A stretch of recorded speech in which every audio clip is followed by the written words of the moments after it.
Bring me my margarita. Remember how Congress scolded the bureaucrats for spending too much money on hotel rooms and breakfast? GSA has to send 15 to Las Vegas to check out a hotel.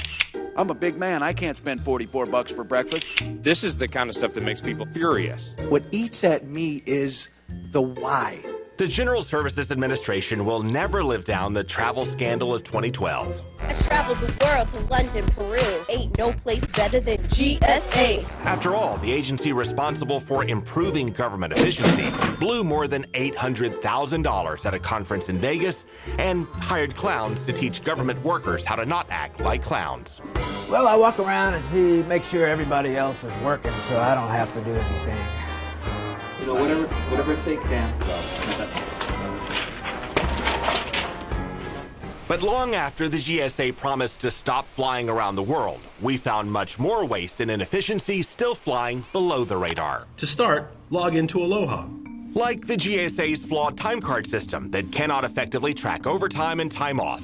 As of last March, it had more than 51,000 discrepancies affecting 6,800 employees. Okay, things need to change. Would you agree? Yes. And the GSA's mismanagement of child care subsidies that wasted more than $4 million and withheld payments to nearly 10,000 military families. This is an absolute boondoggle. And the GSA's surplus firearm program that federal inspectors ripped for poor record keeping, leaving government weapons susceptible to theft. There's no penalty for failure. The GSA also has trouble keeping track of its gas cards. We exposed thieves filling up jugs of fuel on GSA cards last May.